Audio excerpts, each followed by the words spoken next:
Starting over when you already had success is one of the most disorienting experiences. And almost nobody talks about it honestly. Because from the outside, it looks like you're doing something wrong, like you lost something, like you should have been able to maintain what you've built, or at least continue building in a clean, linear way. But that's not how real growth works. Let's talk about it today. If we haven't met yet, my name is Anne-Claire, and on this channel, we talk about living from the heart and making money from the heart. About building a life and business which are aligned and abundant. All of this without disconnecting from yourself in the process. Over the years, I've built successful businesses, generated millions, and created offers that worked. And still, there have been phases where I felt like I was starting again, not from zero, but from a place that felt really unfamiliar, less structured, less obvious, and sometimes even a bit confronting. Because when you've already had success, you don't just deal with uncertainty, you also deal with memory. You remember what worked, you remember the momentum and who you were when things were flowing. And when that's no longer your reality, there can be a subtle tension inside, a thought that says, I shouldn't be here again. What I've come to understand is that starting over at this level is not a failure. It is a transition of identity. And you're not rebuilding the same thing. You're being asked to build something more precise, maybe, more honest, and ultimately more aligned with who you are now. And that requires a different posture. I've experienced it multiple times, and I'm currently going through it again as I start working in English after many years of running a successful business in French, and still do. So I want to share with you 4 keys that have helped me move through these phases without collapsing into doubt or trying to recreate a past version of myself that no longer fits. And cannot be translated literally. The first key is to stop trying to recreate your past success. It's tempting to go back to what worked, to reuse the same strategies, the same positioning, because it feels safe, it feels proven, it feels logical. And there's a part of you that just wants to get back to something that already worked instead of stepping into the unknown again. But the problem is that success is not just a set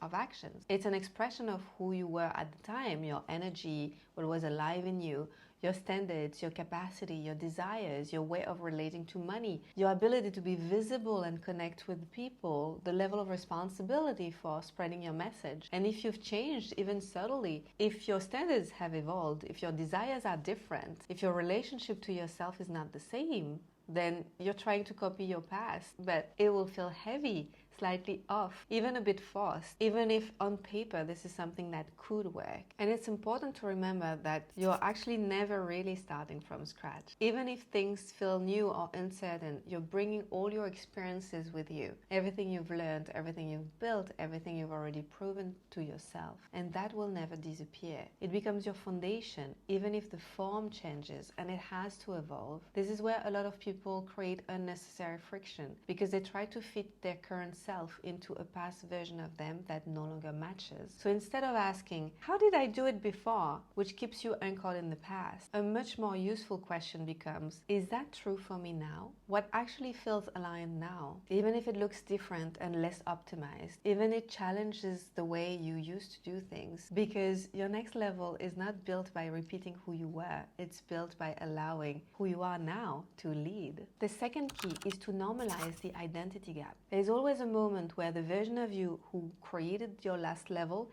is no longer fully who you are, but the next version of you is not yet stabilized, and that in-between space can feel uncomfortable. There is always a moment where the version of you who created your last level is no longer fully who you are, but the next version of you is not yet stabilized, and that in-between space can feel uncomfortable because there is less certainty, less immediate validation too. But this is not a sign that something's wrong. It's the space where your capacity is expanding, where your nervous system is learning to hold more, and where your identity is reorganizing at a deeper level. So instead of rushing out of that space, you can start respecting that it is part of the process. Now the third key is to start in movement, even if it feels less impressive. When you're starting over, things can feel slower, quieter, less visible from the outside. And this is where a lot of people disengaged. Not because they're not capable, but because it doesn't match the image they had of success. But what actually builds the next level is not big, dramatic moves. It is small, consistent, honest action repeated over time, even when there is no immediate rewards. This is where self-trust is built again, not in theory, but in practice. Like me, doing these videos every week and trusting I will find the right people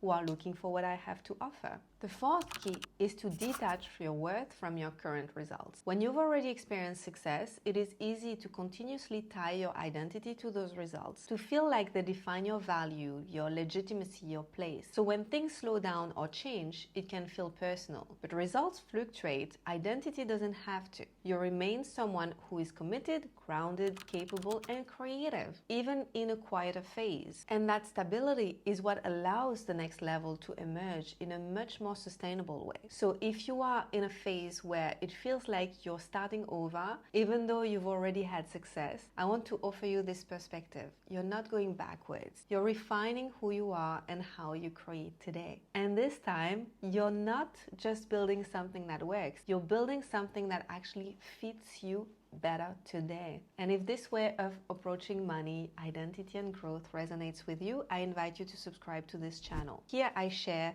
from my lived experience about building aligned wealth, emotional sovereignty, and becoming the kind of person who can hold more and contribute to the world from the heart. If you want to go deeper, I've made the first chapter of my book, Millionaire from the Heart, available for free in audio and PDF. It's a beautiful way to reconnect with your relationship with money, abundance, and what you're here to create. You will find the link in the description below. I'll see you in the next video.